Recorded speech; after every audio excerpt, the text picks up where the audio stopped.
अमरनाथ यात्रा की तैयारियों को लेकर केंद्रीय गृह मंत्री अमित शाह ने की अहम बैठक। श्री अमरनाथ यात्रा के पूरे मार्ग पर सुरक्षा के पुख्ता इंतजाम करने के निर्देश। कहा, अमरनाथ यात्रियों को सुगमता से हो दर्शन और उन्हें किसी समस्या का न करना पड़े सामना, ये केंद्र सरकार की प्राथमिकता।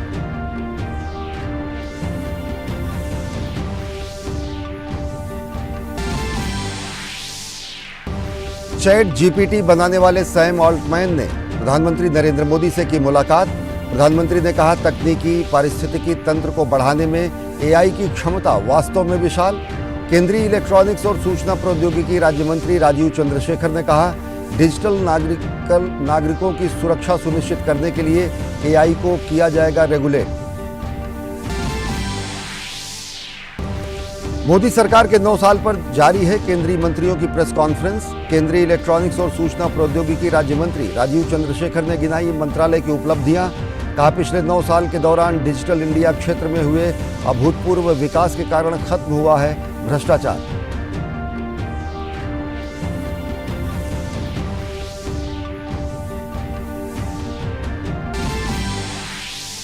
एआईएडीएमके नेता और राज्यसभा के पूर्व सांसद वी मैत्रेयन ने थामा बीजेपी का दामन। पार्टी महासचिव अरुण सिंह और सीटी रवि ने दिलाई सदस्यता। अरुण सिंह ने कहा, इससे तमिलनाडु में बीजेपी को मिलेगी मजबूती।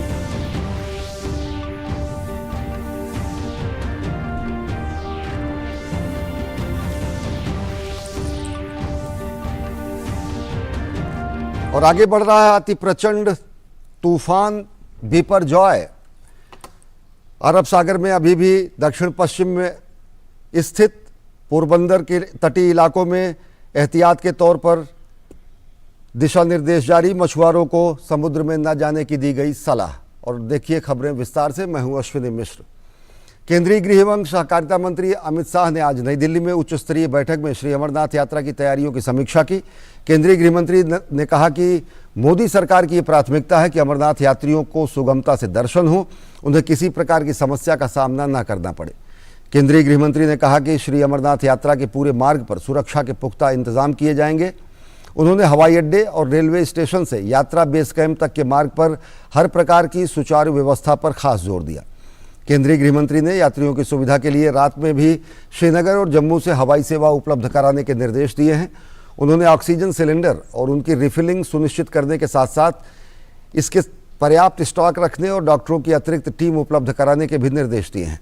अमित शाह ने अमरनाथ यात्रियों के आवागमन, ठहरने, बिजली, पानी, संचार और स्वास्थ्य समेत सभी आवश्यक सुविधाओं के पर्याप्त व्यवस्था करने के निर्देश दिए हैं। उन्होंने यात्रा मार्ग में बेहतर संचार और भूस्खलन की स्थिति में तुरंत मार्ग खोलने के लिए मशीनें तैनात करने के भी निर्देश दिए हैं।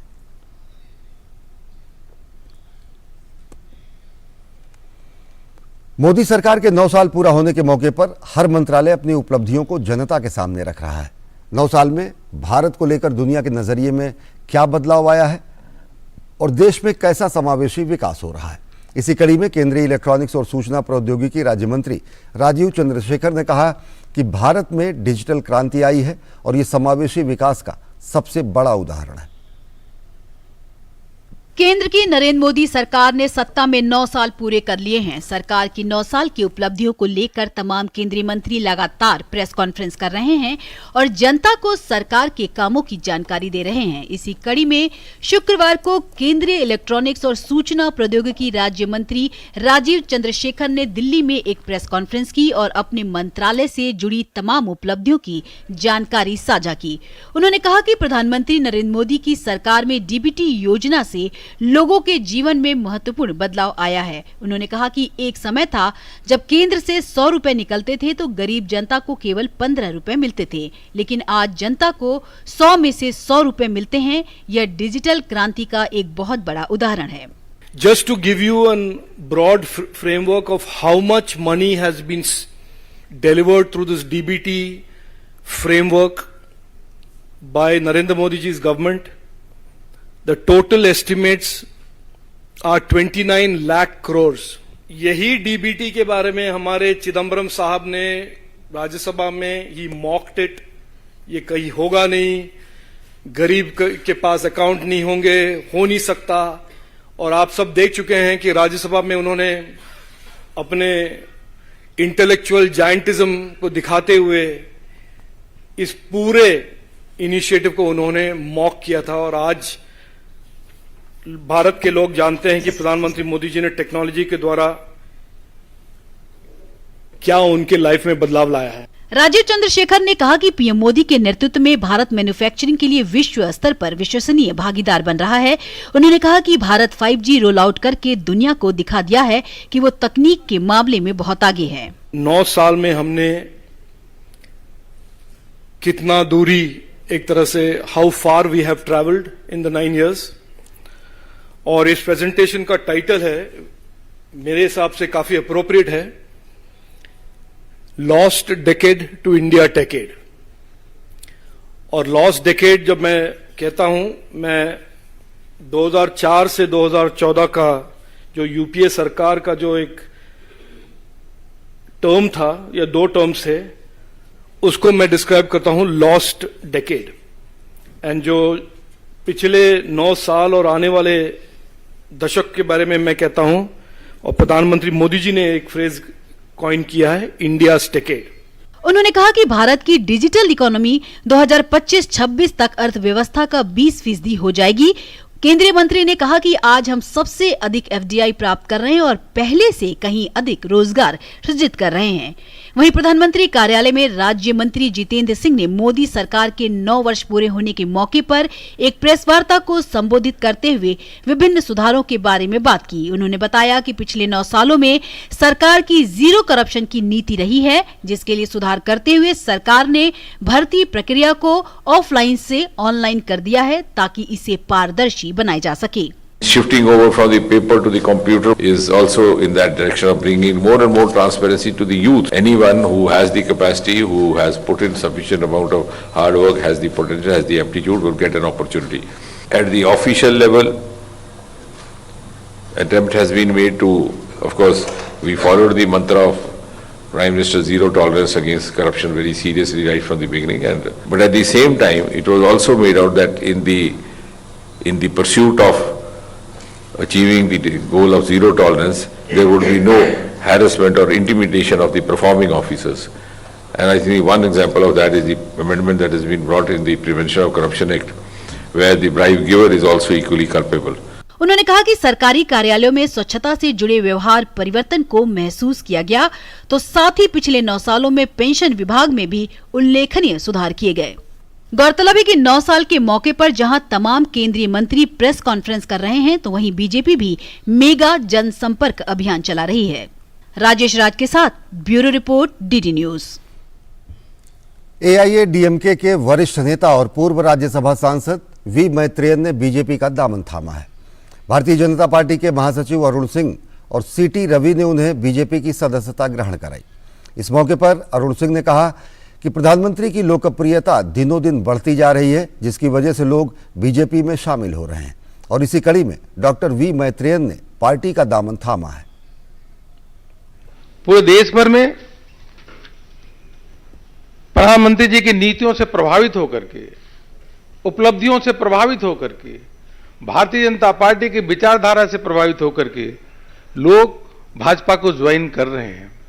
उसी क्रम में डॉक्टर वी मैत्रेयन जी, जो बहुत 3 बार राज्यसभा के सांसद रहे, तमिलनाडु के बहुत वरिष्ठ नेता हैं एआईएडीएमके के, और आपकी बहुत प्रतिभा भी है, और उसके साथ साथ पूरे तमिलनाडु में सब आपको जानते हैं, आदर के साथ सम्मान करते हैं।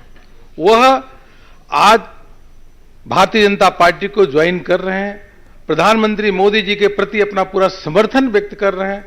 आपके ज्वाइन करने से, डॉक्टर वी मैत्रेयन जी के ज्वाइन करने से भारतीय जनता पार्टी और मजबूत होगी और तमिलनाडु में और सशक्त होगी, ऐसा पूरा हम सबको विश्वास है। वहीं भाजपा के राष्ट्रीय महासचिव सीटी रवि ने कहा कि डॉक्टर वी मैत्रेयन जैसे अनुभवी नेता के शामिल होने से बीजेपी का तमिलनाडु में विस्तार होगा और तमिलनाडु में भी कमल खिलेगा।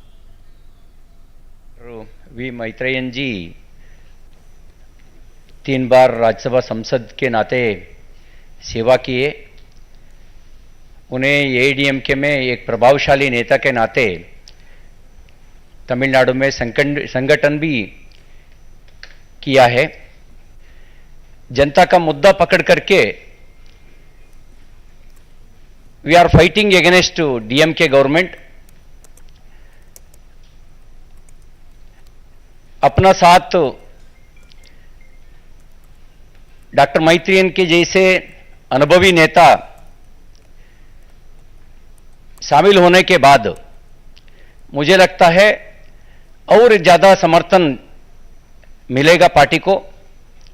उनको स्वागत करके उनको मार्गदर्शन में हम पार्टी मजबूत करेंगे। तमिलनाडु के मशहूर चिकित्सक डॉक्टर मैत्रेयन को पूरी उम्मीद है कि प्रधानमंत्री नरेंद्र मोदी 2024 में प्रचंड बहुमत के साथ तीसरी बार प्रधानमंत्री बनेंगे और इसमें तमिलनाडु की बड़ी भूमिका होगी। 23 साल के बाद ये घर वापसी है। पिछले 10 साल में मोदी जी के नेतृत्व में भारत का जो डेवलपमेंट एंड इम्प्रूवमेंट जो हुआ है, it is unprecedented. So for this country to become a true Vishwaguru, continuation of Modi ji is important, and it is certain also. There is no doubt that 2024 Lok Sabha polls, Modi ji will again be the Prime Minister for a record third term. But our concern is, this time Tamil Nadu should also join the national mainstream by sending BJP MPs from Tamil Nadu in the 2024 Lok Sabha elections. BJP के राष्ट्रीय अध्यक्ष JP Nadda ने दीनदयाल उपाध्याय मार्ग पर Delhi BJP के नए भवन का शिलान्यास किया। इस मौके पर दिल्ली बीजेपी अध्यक्ष वीरेंद्र सचदेवा, पूर्व अध्यक्ष सांसद मनोज तिवारी, भारतीय जनता पार्टी के संगठन महामंत्री बीएल संतोष, कैलाश विजयवर्गीय, जगदीश मुखी समेत पार्टी के अनेक वरिष्ठ नेता मौजूद रहे। इस मौके पर जेपी नड्डा ने विपक्ष को भी घेरा और कहा कि विपक्षी दलों में वैचारिक शून्यता आ गई है, क्योंकि वामपंथी पार्टियां भी अब कांग्रेस से हाथ मिलाकर बीजेपी से लड़ने को तैयार हो रही हैं। मैं बाकी पार्टियों की क्या बात करूं? अब तो कम्युनिस्ट पार्टी भी कांग्रेस से हाथ मिलाकर के बीजेपी से लड़ने को तैयार हो रही है, यानी वैचारिक शून्यता की ओर जा रही है। लेकिन हमारी पार्टी एक आइडियोलॉजिकल बेस्ड विचारों पर खड़ी पार्टी है। भाजपा अध्यक्ष जेपी नड्डा ने कहा कि प्रधानमंत्री नरेंद्र मोदी ने भारतीय राजनीति की संस्कृति बदली है। प्रधानमंत्री मोदी जी ने भारत की राजनीति की सरकार ही नहीं बदली, सिर्फ संस्कार भी बदल दिए और संस्कृति भी बदल दी। इस बात को हमको समझना चाहिए। वंशवाद से विकासवाद तक, वंशवाद से प्रजातंत्र को मजबूत करने वाला, परिवारवाद से निकल करके एक साधारण से घर से निकलने वाला व्यक्ति प्रधानमंत्री भी बन सकता है, राष्ट्रीय अध्यक्ष भी बन सकता है, प्रदेश का अध्यक्ष भी बन सकता है, मुख्यमंत्री भी बन सकता है। ये अगर संस्कार आए तो भारतीय जनता पार्टी मोदी जी के नेतृत्व के कारण से आए। ये वोट बैंक की राजनीति से हम निकल करके आज रिपोर्ट कार्ड की राजनीति पर आ गए। ओपन एआई के सीईओ सैम ऑल्टमैन भारत में है। कृत्रिम बुद्धिमत्ता यानी आर्टिफिशियल इंटेलिजेंस पर आधारित चैट जीपीटी का निर्माण करने वाली कंपनी ओपन एआई के सीईओ सैम ऑल्टमैन ने आज प्रधानमंत्री नरेंद्र मोदी से मुलाकात की। इस दौरान एआई के नियमन यानी रेगुलेशन से संबंधित विभिन्न बिंदुओं पर भी चर्चा हुई। अगर आप देश दुनिया की जानकारी रखने में दिलचस्पी रखते हैं तो आपको पता होगा कि चैट जीपीटी का आगमन हो चुका है। यह एक आर्टिफिशियल इंटेलिजेंस टूल है जिसे दूसरा गूगल माना जा रहा है। तकनीकी क्षेत्र में जानकारी रखने वाले युवा और एक्सपर्ट्स लगातार सोशल साइट्स पर आजकल इसी की चर्चा कर रहे हैं। चैट जीपीटी बनाने वाले सैम ऑल्टमैन ने प्रधानमंत्री नरेंद्र मोदी से मुलाकात की। इस मुलाकात को ज्ञानवर्धक बताते हुए प्रधानमंत्री ने ट्वीट किया, ज्ञानवर्धक बातचीत के लिए धन्यवाद। भारत के तकनीकी पारिस्थितिकी तंत्र को बढ़ाने में एआई की क्षमता वास्तव में विशाल है और वह भी विशेष रूप से युवाओं के बीच। हम उन सभी सहयोगों का स्वागत करते हैं जो हमारे नागरिकों को सशक्त बनाने के लिए हमारे डिजिटल परिवर्तन को गति दे सकते हैं। सैम ऑल्टमैन ने भी पीएम मोदी के साथ हुई बैठक को लेकर ट्वीट किया है। सैम ऑल्टमैन ने लिखा, नरेंद्र मोदी के साथ शानदार बातचीत, भारत के अविश्वसनीय तकनीकी पारिस्थितिकी तंत्र और एआई से देश को कैसे लाभ हो सकता है, इस पर चर्चा की। ChatGPT generative pre trained transformer भाषा मॉडल है जिसे ओपन एआई ने विकसित किया है, जो सर्च बॉक्स में लिखे गए शब्दों को समझकर आर्टिकल, टेबल, समाचार, लेख, कविता जैसे फॉर्मेट में जवाब दे सकता है। चैट जीपीटी के आने से बहुत सारे लोग सवाल चैट जीपीटी से करने लगे हैं। चैट जीपीटी उनका अपने फीड डेटा के अनुसार जवाब दे रहा है, जिससे लोगों को फायदा हो रहा है। हालांकि इसको लेकर बहुत से सवाल भी उठ रहे हैं। केंद्र सरकार ने भी साफ कर दिया है कि तकनीकी की मांग के अनुसार बनाया गया है। इस पर यह कहना गलत होगा कि इससे रोजगार पर असर होगा। केंद्रीय इलेक्ट्रॉनिक्स और सूचना प्रौद्योगिकी राज्य मंत्री राजीव चंद्रशेखर ने कहा कि हम ऐसी नीति बनाना चाहते हैं जहां लोगों के हित में आर्टिफिशियल इंटेलिजेंस को नियंत्रित किया जाए। It is possible that over the next 5 years, 10 years, that AI becomes intelligent enough where it will replace jobs. ये हो सकता है. ये हो सकता है means हो सकता है. आज के दिन में AI is focused, the application of AI is on tasks. It creates more efficiency. So of course, there is a possibility at very, very low levels of intelligence and repetitive tasking, it may replace jobs. But I can assure you that while AI is disruptive, we do not see in the next few years the so-called threat of it replacing jobs or removing jobs. Because the current state of development of AI is that AI is very task-oriented, not reasoning, logic, etc. And jobs usually have reasoning and logic, and AI is not sophisticated enough at this stage of its development. वैसे chat GPT द्वारा दी गई जानकारी पूरी तरह सही है, इसको भी रीचेक करने की जरूरत होती है। इसलिए अगर आप इसका इस्तेमाल कर रहे हैं तो संबंधित कंटेंट को जांच कर ही इस्तेमाल करें। Bureau report, DD news. राष्ट्रपति द्रौपदी मुर्मू सूरीनाम और सर्बिया की सफल यात्रा के बाद स्वदेश लौट आई हैं। ये दोनों देशों में किसी भी भारतीय राष्ट्रपति की पहली राजकीय यात्रा थी। इस दौरान राष्ट्रपति द्रौपदी मुर्मू ने भारत और सर्बिया और भारत और सूरीनाम के बीच संबंधों को नए मुकाम पर पहुंचाया। सर्बिया और भारत के बीच गुटनिरपेक्ष आंदोलन के समय से बेजोड़ संबंधों पर उन्होंने जोर दिया। उन्होंने इस बात पर भी प्रकाश डाला कि भारत इस दशक के अंत तक विश्व की तीसरी बड़ी अर्थव्यवस्था बनने के कगार पर है। यात्रा के दौरान दोनों देशों के उच्च स्तरीय व्यापारिक प्रतिनिधिमंडल की बैठक हुई और आपसी व्यापार बढ़ाने के उपायों पर भी विस्तार से विचार विमर्श किया गया। सर्बिया की यात्रा से पहले राष्ट्रपति सूरीनाम की यात्रा पर थी। स्वदेश पहुंचने पर राष्ट्रपति का केंद्रीय मंत्री किरेन रिजिजू सहित अनेक गणमान्य लोगों ने स्वागत किया। सूरीनाम में हमारे लिए बहुत महत्वपूर्ण देश है, क्योंकि वहां भारतीय मूल के ज्यादातर सूरीनाम में रहते हैं। आदरणीय राष्ट्रपति जी को वहां के सबसे बड़ा जो सम्मानित चिन्ह है उससे भेंट किया और सम्मानित किया, जिसके चलते हम लोग भारतवर्ष में बहुत गर्वान्वित महसूस किया। वो एक प्राउड फील करने का वो नेचुरल है कि हमारा देश का सर्वोच्च नागरिक आदरणीय राष्ट्रपति महोदया जी का कहीं भी सम्मानित होते हैं तो पूरा देश में उत्साह बढ़ता है। और मैं बहुत तहे दिल से आदरणीय राष्ट्रपति जी का अभिनंदन भी करता हूं और स्वागत भी करता हूं।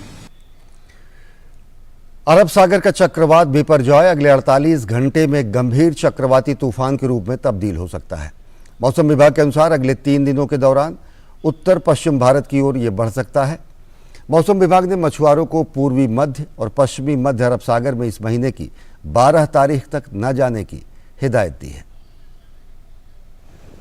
पूर्वी मध्य अरब सागर पर बना चक्रवात बिपरजॉय 13 किलोमीटर प्रति घंटे की गति के साथ पूर्वोत्तर की ओर बढ़ते हुए शुक्रवार दोपहर तक गोवा से लगभग 750 किलोमीटर पश्चिम में, मुंबई से 760 किलोमीटर पश्चिम दक्षिण पश्चिम में, पोरबंदर से 760 किलोमीटर दक्षिण पश्चिम में और कराची से 1070 किलोमीटर दक्षिण में स्थित है। इसके अगले 36 घंटों के दौरान धीरे धीरे और तीव्र होने की संभावना है। अगले 2 दिनों के दौरान इसके लगभग उत्तर पूर्वोत्तर दिशा और उसके बाद अगले 3 दिनों के दौरान लगभग उत्तर पश्चिमोत्तर में बढ़ने की संभावना है। 10 तारीख सुबह तक ये धीरे धीरे इंटेंसिफिकेशन होते हुए इसका विंड स्पीड 150 किलोमीटर को स्नेस में 165 किलोमीटर प्रति घंटा हो सकता है। ये वेस्ट कोस्ट ऑफ इंडिया को हिट नहीं कर रहा है, मगर ये गुजरात के आसपास सबसे नज़दीक आएगा। 13 तारीख और 14 तारीख में लगभग 400 किलोमीटर दूरी पे गुजरात कोस्ट से वेस्ट में अरेबियन सी में केंद्रीभूत होगा। इसलिए फिशरमैन वगैरह के लिए सेफ नहीं, निरापद नहीं है। शिप कम्युनिटी, मेरीन कम्युनिटी जो ऑफशोर ऑपरेशन है अरेबियन सी में, वो सभी के लिए हम वार्निंग और एडवाइजरी दे रहे हैं। चक्रवात बिपरजॉय को देखते हुए गुजरात के तटवर्ती इलाकों में हाई अलर्ट जारी किया गया है। अगले 5 दिन में पूरा गुजरात में कहीं कहीं जगहों में आइसोलेटेड प्लेसेस में बारिश हो सकता है। कल से साउथ गुजरात रीजन में कुछ कुछ डिस्ट्रिक्ट्स में रेन हो सकता है स्कैटर्ड प्लेसेस में। फिशरमैन के लिए वार्निंग रखा गया है। Wind speed mostly 35 to 45 kilometre per hour, gusting to 55 kilometre per hour. 11th onwards wind speed बढ़ने का संभावना है।